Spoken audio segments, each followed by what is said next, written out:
আজ আমাদের গন্তব্য মায়াপুর ইস্কনের গোশালা। দূর দূর থেকে ভক্তরা এই গোশালা দর্শন করতে আসেন।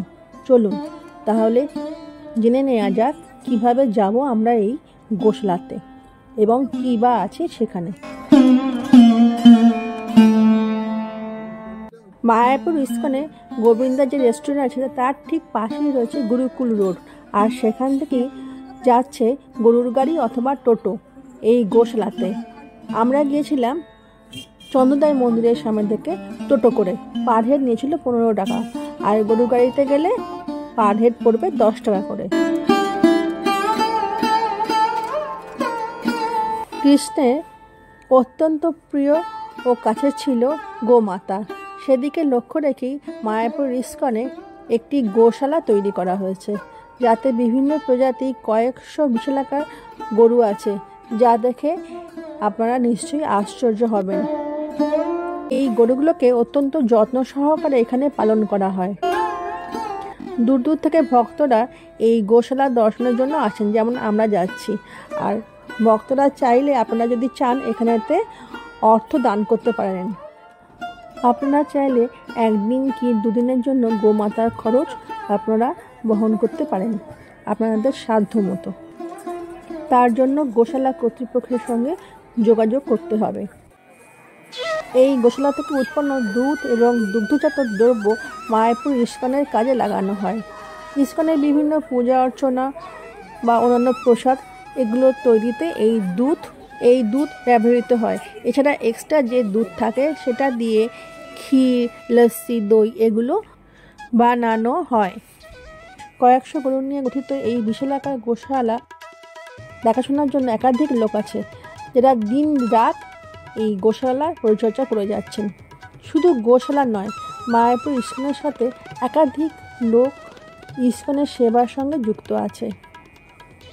মায়াপুর ইস্কনের পার্শ্ববর্তী গ্রামগুলোর অর্থনীতি অনেকটাই নির্ভর করে থাকে এই মায়াপুর ইস্কনের উপর, কারণ এখানে হাজার হাজার লোক ইস্কনের সেবার সাথে যুক্ত আছে এবং তাদের এই কাজ করে জীবিকা নির্বাহ করছে।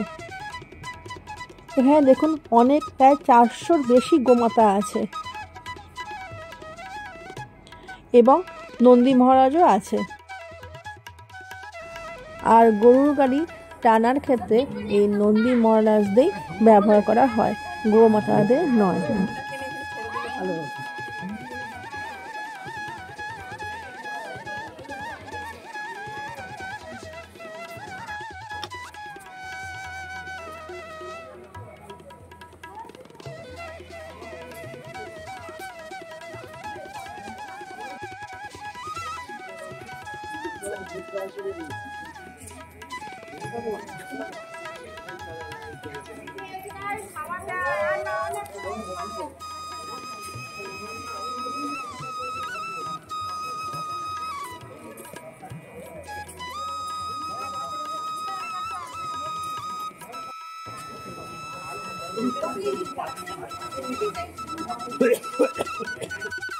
এবার আপনাদের জানাই এই যে কয়েকশো গরু আছে এদের খাদ্যের যোগান কিভাবে করা হয়।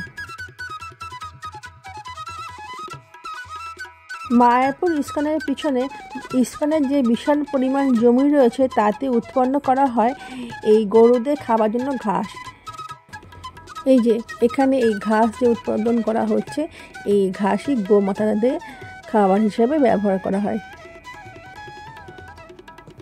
এছাড়া খড়, ভুট্টা এগুলো ইউজ করা হয়। এই খাবার তৈরি করার জন্য মানে এই ঘাস, বিচুলি এগুলো কাটার জন্য এখানে অনেক লোক নিযুক্ত আছে। এছাড়া গোবর থেকে একরকম গ্যাস তৈরি করা হয় যা গোবর গ্যাস নামে পরিচিত। সেটা ইস্কনে রন্ধনশালায় এই গ্যাস ব্যবহার করা হয়।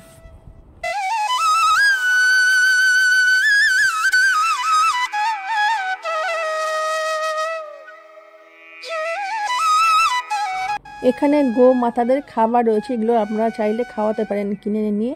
এছাড়া গো সেবা করার জন্য কত টাকা ডোনেশন লাগে সেটা এখানে রয়েছে, এর জন্য কর্তৃপক্ষের সঙ্গে যোগাযোগ করতে হবে। এবার আমরা নিচে চলে আসি, যেখানে গোশালার স্টল রয়েছে। এখানকার ঘি কিন্তু খুবই বিখ্যাত। 2400 টাকা কেজি এবং 1200 টাকা কেজি 2 টাইপের ঘি পাওয়া যায়। আমি 2400 টাকা কেজিটা নিয়েছিলাম। এছাড়া লস্যি, দই, ঘি এগুলো খুব বিখ্যাত। একবার লস্যি অবশ্যই খেয়ে দেখবেন।